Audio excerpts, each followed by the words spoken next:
Bene data bakunzi ndabaramukije amahoro y'umwami wacu Yesu Kristo abane namwe mwese aho muri hose kw'isi yose. Wo muriko muravugana hano ni Françoise Habonayo. Turasubiye gukengurukira Imana data wa twese ahoraho kuko biyihimbaye kongera kuduha umwanya kugira ngo tuganire ku ijambo ry'Imana. Yesu Kristo nahabwe icubahiro. Uyu munsi numva ngomba kongera kuganira namwe ku ijambo ry'Imana rimaze iminsi rimfasha cyane. Ijambo ry'Imana rivuga ngo humura Yesu arabizi ibyo byose uri kuracamwo. Ushobora kumbwira uti mbega iryo jambo kwa muri kurarivuga ni kubera iki? Ndarivuga kuko Satani icatugwanisha ni kwihebura, ukamenga Imana iri kure yawe, ukamenga Imana ntikubona, ukamenga ibyo uri kuracamwo birakurenze, ntubona ingene uzobisohokamwo. Ariko ndakubwira nti nta mvura idaca, nta mvura idahita, niyo kuri Nowa yarahise. Kandi uko ibigeragezo biza biraza bigasuriranya ariko birahera kandi bikagusiga uhagaze. Nuko rero ico ngomba kuvuga mushishikare kumira kuri Kristo Yesu. Uwo niwe ribuye twishimikiza tugashika iyo tuja. Umurekuye Yesu uba wamaze guta byose. Inshuti yanje, Yesu Kristo umugumeko, akubera Imana, akubera umutabazi muri ivyo nyene uri kuracamwo. Wihangane ni gato ukarangiza ico gihe cawe uri kuraduga uwo musozi, uri mu gushika ku bushorishori bwawe. Imana ishimwe. Turashimiye Imana yo mwijuru kubera yuko yarageragejwe kandi ishobora no gutabara n'abageragezwa nabo. Uko niko data ameze. Kandi inzira yo gutabarwa ntuzoyimenya kuko Imana ntimenyerwa. Mu gihe cyarenganye waratabawe mu buryo bumwe. No muri ico gihe giheze nyene uheruka gutabarwa, ndetse no mukiri imbere uzotabarwa. Kandi inzira Imana icishamwo niyo yonyene yize. Imana ishimwe. Rero bene data ndabahumuriza abagwaye mureme, Yesu arabazi. Uriko mu kigeragezo kanaka urimwo, Yesu Kristo arakuzi. Ico bikoze turishirizeho gusengeranirana. Ndabashimiriye ko munsengera kandi nanje Yesu angiriye neza ndabasengera. Imana ishimwe. Inyuma y'ivyo rero ndagomba gusangira namwe ijambo ry'Imana maze iminsi naryo rimfasha. Iryo jambo ry'Imana rivuga ngo Yesu ntitumumenyere ariko dushishikare kumviriza ibyo atubwira kandi tubigumye. Ntiwirengagize ijwi ry'Imana wumvise ryakubwiye, ariko niba waryumvise by'ukuri ukora uko ryakubariye. Hari ijambo ry'Imana nagomba gusoma hano mu gitabo ca Timoteyo 2 igice ca 4. N'amajambo amwe ari hajya Paulo ariko aringinga Timoteyo, ariko aramubwira. Aravuga ngo ku murongo wa mbere ngo ndakwihanikiriza mu nyonga z'Imana no mu za Kristo Yesu azocira kwiteka bazoba bariho n'abazoba bapfuye, kandi no kubwo kuzoboneka kwiwe n'ubwami bwiwe. Uvuga ijambo ry'Imana, uhora ugavye mu gihe gikwiye no mu kidakwiye.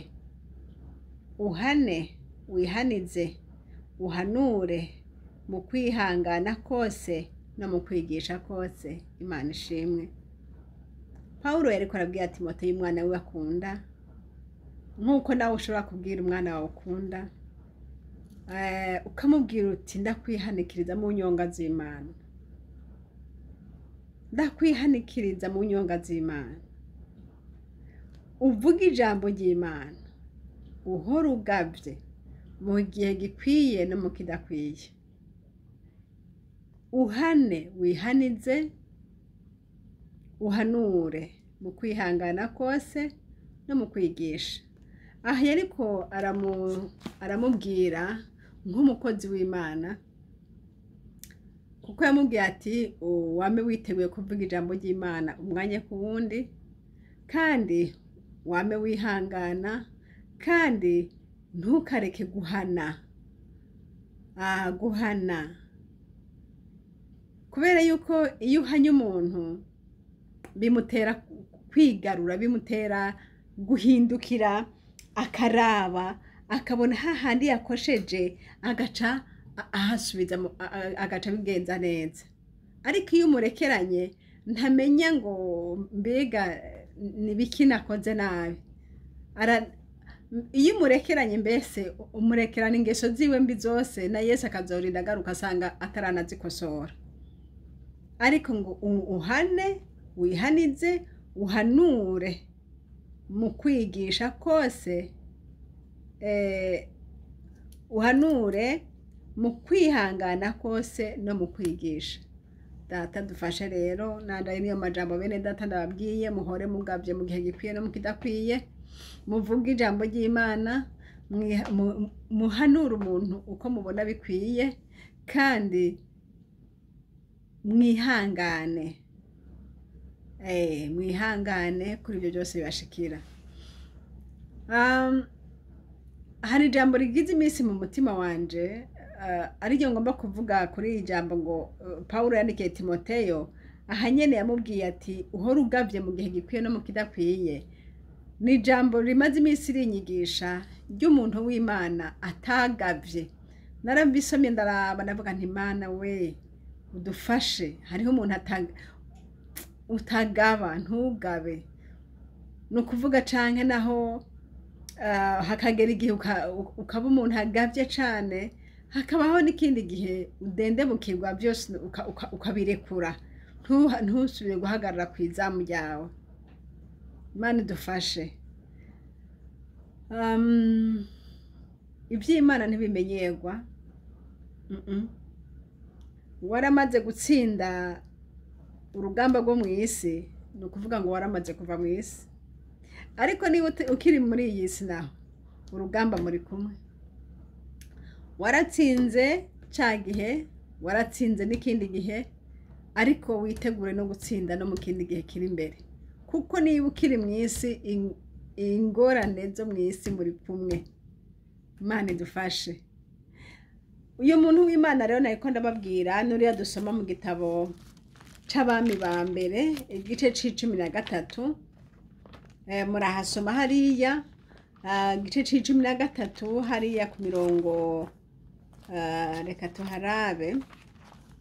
Abami ba mbere igice c'13 hariya ku murongo wa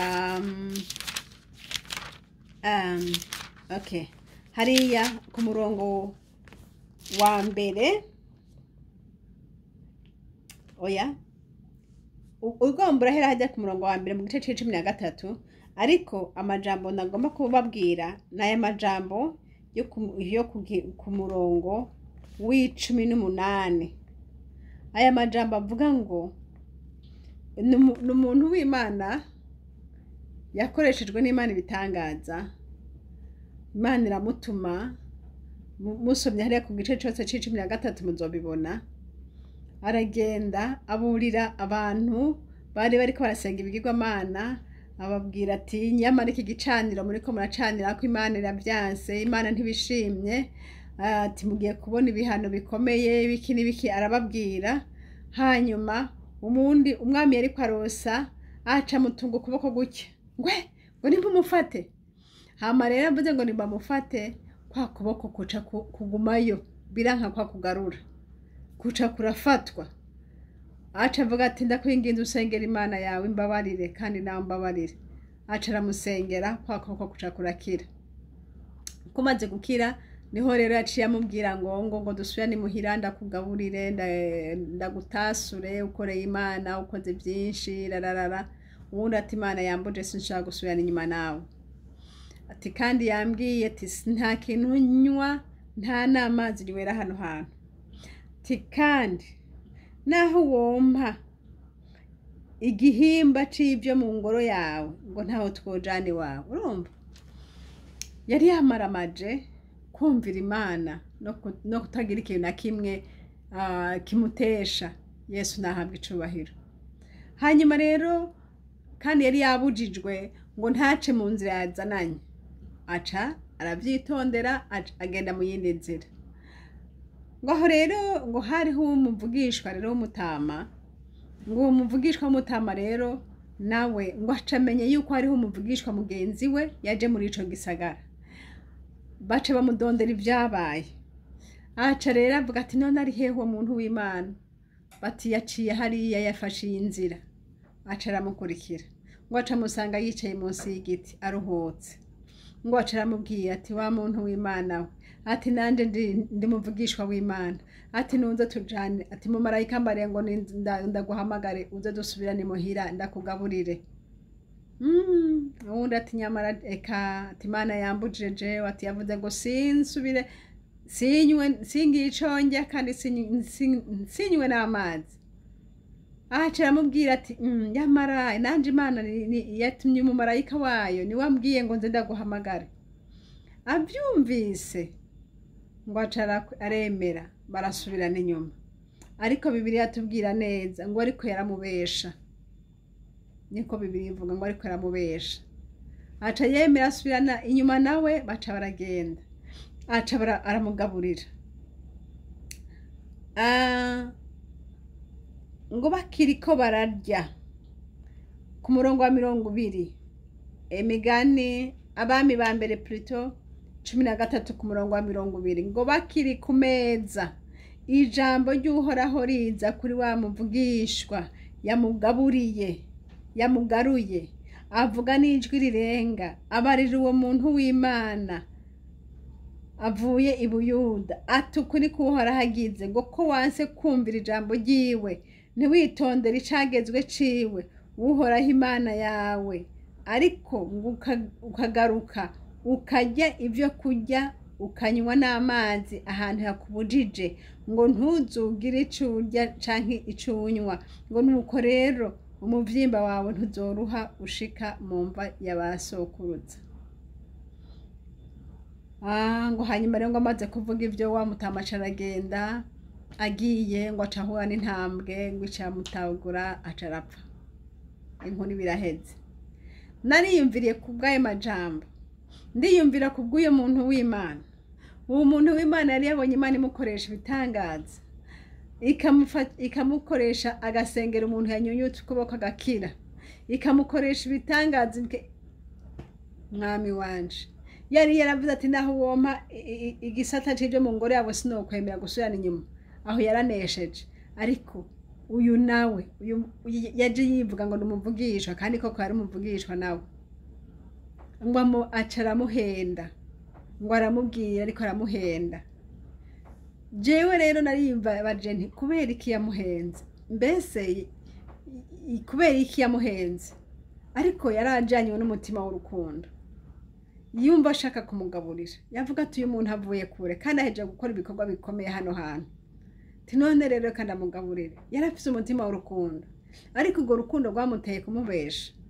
Ntiyamenye, sinzi cyatumye adaha agaciro uko kuntu yari amubwiye ati Imana yambujije, kandi nawe ari umuntu w'Imana. Kandi bene data tugabe, hari abantu badakunda kumviriza abandi ariko bagakunda kumvirizwa.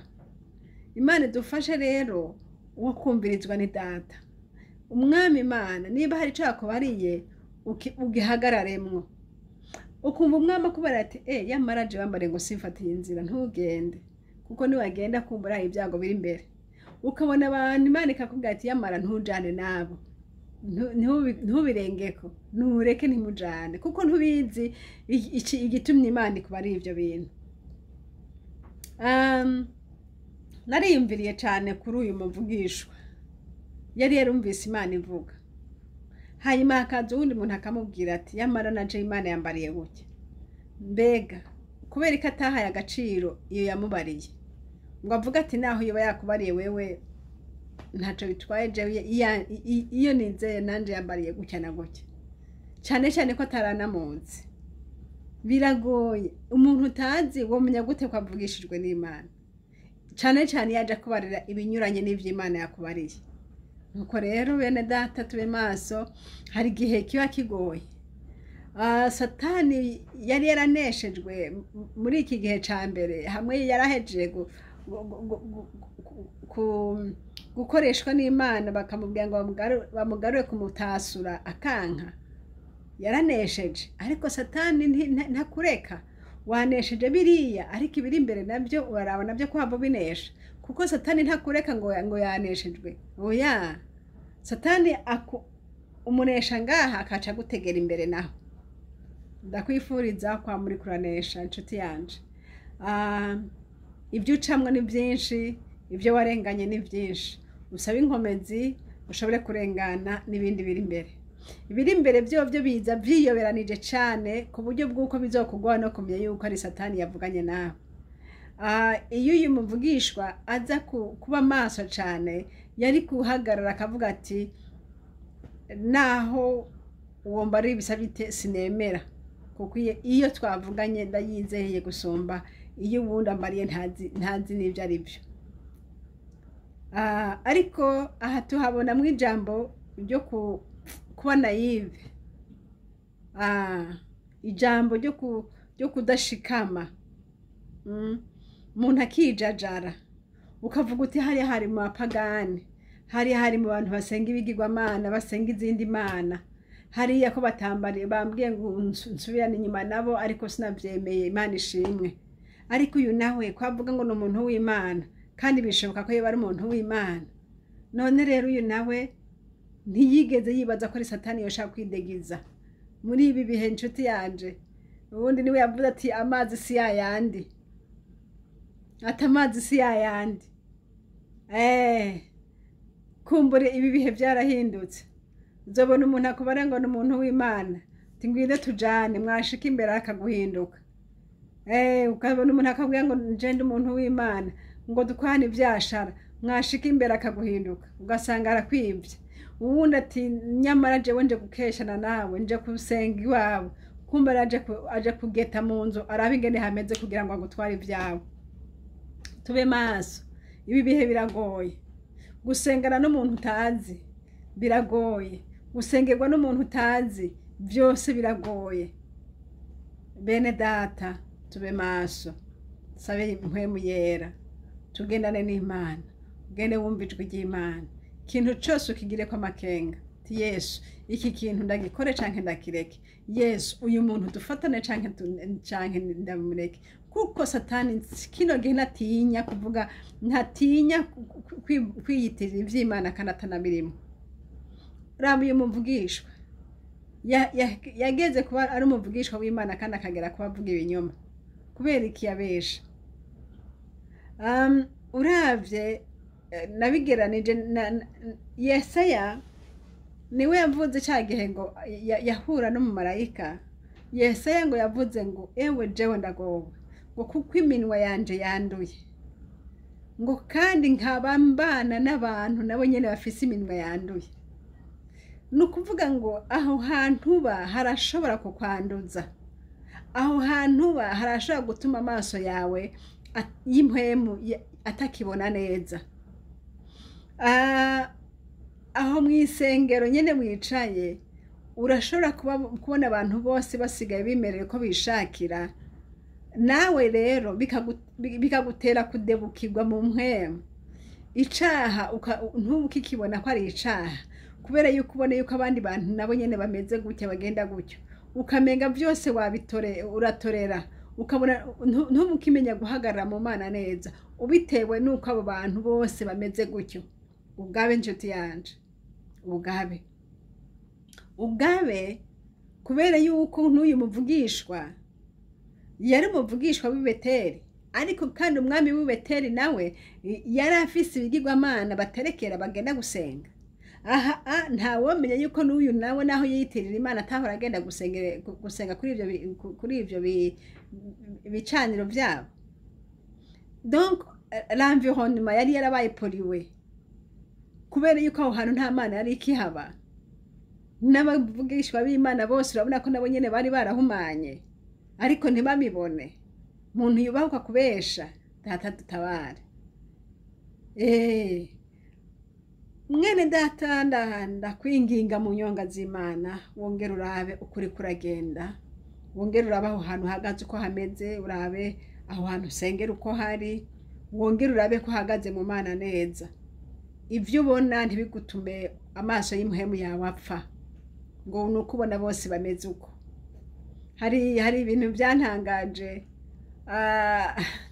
Mwami Yesu we, biratugora muri kino gihe abantu baraba abantu akavuga ngo naka none wewe natameze gutya ngo akashareka ngo none ugira uvuga ko naka dakoreshwa n'Imana. Mwene data, niba uyu muntu yaje avuga ngo numuvugishwa kandi akavugishwa by'ukuri bigakunda, ariko yaratumye umuntu apfa kubera yuko umuntu yase kumvira Imana, nawe niko bizokugendera. Niba Imana ivugana nawe ugashishikara kuraba iruhande yawe ngo bameze gutya. Data agufashe, ndagusengera Imana ngo ugaruke mwene data, subira ku Mana, subira kugendana n'Imana, subira kumvira Imana. Usabe Yesu akugurura amaso y'impuhemu umenye, usabe Yesu akugurura amatwi y'impuhemu wongere kumva ijwi ry'Imana, usabe Yesu agutabare aho uri ucika akarorero keza. Bagombe bagutwenge, bagombe bagire uko bashaka kose, ariko uhakikishe yuko uri mu ruhande rw'Imana. Ndakwifuriza kuguma mu ruhande rw'Imana, ndakwifuriza kugumana n'Imana. Haleluya. Kumbure ku bwawe abo muri kumwe bazokira, kumbure ku bwawe abo bakumviriza bazokira, ariko niwahindukira ukagomba kwifatanya nabo, ukagomba kwishushanya nabo kugira ngo bikunde ibyawe bikunde vyemegwe, inshuti yanje uri mu kaga gakomeye. Hindukirira Yesu, hindukirira ijambo ry'Imana, raba uko ijambo ry'Imana rivuga, raba uko Data akubwira, umviriza uko muhemu yarabivuga, hanyuma ugendere nk'uko ijambo ry'Imana rivuze. Niho uzogira amahirwe mu gihe ca none no mu gihe kizoza. Ntukarabe ngo uri umupasiteri ufise abantu benshi sinzi n'isinzi inyuma yawe, ibyo ntibigukange. Oya, kuko uko ari isinzi n'isinzi, raba ko uri kurabajana mu ijuru, raba ko uri kurabigisha iby'ubugingo, raba ko utari kurababwira ibinezera amatwi yabo kugira ngo bashishikare muri ambiance, cyo twokwita ngo ni ambiance spirituelle, ariko atabuzima buri muri byo. Yesu adutabare. Turi mu rugendo ruja mu ijuru, umuntu wese afata Imana neza. Wiyubare ku uyu munsi, wiyubare nejo, wiyubare na hirya y'ejo. Ugenda unesha kuko wa mwansi akuraba ku kagohe kugira ngo agucakire, ariko intsinzi yacu iri muri Kristo Yesu. Nuko rero bene data, Imana ibahezagire, Imana ibafashe.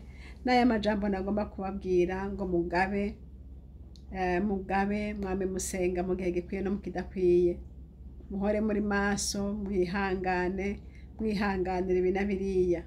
Data wo mwijuru azobaneshereza. Uko bimeze kose Yesu ari mu ruhande rwacu, ntitubikekeranya. Haleluya. Intambara si yacu, intambara ni y'Uhoraho. Wewe gusa shika Yesu neza, wirinde icaha n'igisa naco. Ibisigaye Data wo mwijuru ari kumwe nawe kandi azokugwanira. Imana nibaha umugisha mwese. Yari Françoise Habonayo muri ko muravugana.